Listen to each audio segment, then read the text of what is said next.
कि हर साल तपोभूमि में देश विदेश से वंदनीय पूजनीय भिक्षु भिक्षुणी संघ उपस्थित होते हैं। मैं खुद इस भावना से भिक्षु भिक्षुणी को निमंत्रण करता हूं कि आप उनके दर्शन करें, उनका ये देशना का लाभ लें और अपने जीवन को मंगलमय करें। इसलिए इस धरती पर आप वंदनीय पूजनीय भिक्षु संघ यहां उपस्थित है। आपको उनके दर्शन हो गए,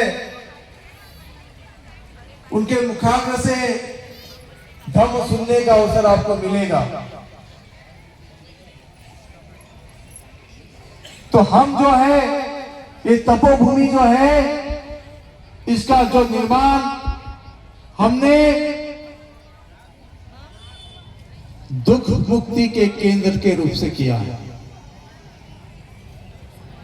हमने आपकी आध्यात्मिक जगह को निर्माण किया है।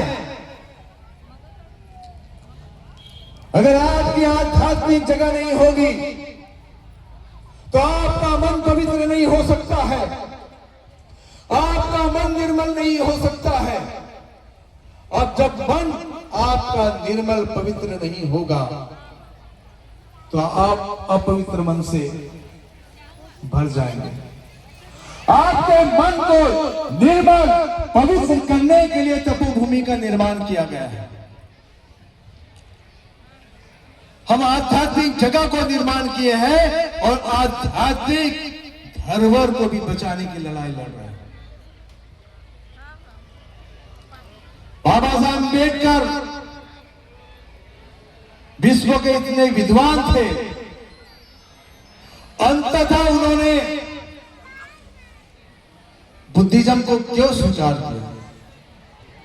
धर्म की आवश्यकता क्यों पड़ी? बाबा साहब अम्बेडकर ने 14 अक्टूबर 1956 को बुद्ध धर्म को स्वीकार किया और बुद्ध धर्म की आप लोगों को दीक्षा दी। क्यों आवश्यकता पड़ी? जानवर और मानव में बाबा साहब कहते हैं कि अंतर है। जानवर के पास में मन नहीं होता, लेकिन मानव के पास में मन होता है और इस मन को सुसंस्कारित करने के लिए धम्म की आवश्यकता होती है। क्या आप अपने जीवन को जानवर की तरह जीना चाहते हैं या आप अपने मन को सुसंस्कारित करना चाहते हैं? जानवर के लिए दो समय का भोजन होगा, लेकिन आपको 2 समय के भोजन के पश्चात, लेकिन आपके पास आपका खुद का मन है। उस मन को अगर पौष्टिक आहार नहीं मिलेगा, उसको सुसंस्कारित नहीं करेंगे तो क्या होगा? इस भावना को लेकर हमने तपोभूमि का निर्माण किया।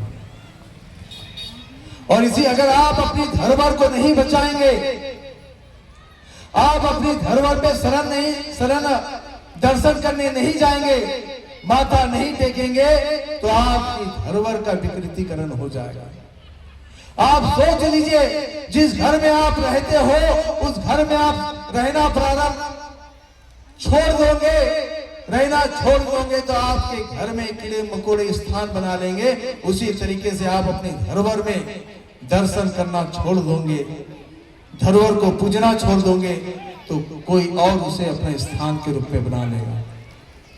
तो ये बात को जानिए, ये तपोभूमि का निर्माण उसी उद्देश्य से किया है कि आप जब मानसिक शारीरिक तौर पर अगर कहीं आप दुखी होते हैं तो यहां आकर आप अपने मन को हल्का कर सकते हैं। इसलिए तपोभूमि का निर्माण। और महाबोधि महाविहार के बारे में जानिए। 134 साल की जो लड़ाई जो लड़ रहे हैं, वो लड़ाई में 134 साल हमको क्यों लगे? महाबोधि महाविहार हमारे हाथ में, हमारे पोजीशन में क्यों नहीं? उसका कारण क्या है कि आपने अपने आध्यात्मिक धरोहर में दर्शन करना आपने छोड़ दिया, जाना छोड़ दिया। इसलिए आप अपने आध्यात्मिक जो जगह होती है वहां जाइए, वहां दर्शन कीजिए, तब वो धरोहर, वो जगह बचेगी।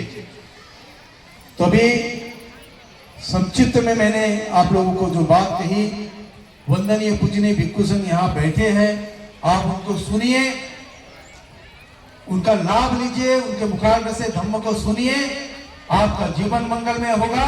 और बाबा साहब अम्बेडकर ने 14 को बौद्ध धर्म दिया है, उस बौद्ध धर्म को प्योर और शुद्ध रूप से स्वीकार कीजिए। अगर प्योर और शुद्ध रूप से आप बुद्ध धर्म को स्वीकार करते हैं तो आपका ही जीवन मंगल हो सकता है। तो इसी के साथ मैं अपनी वाणी को विराम देता हूं। नमो बुद्धाय।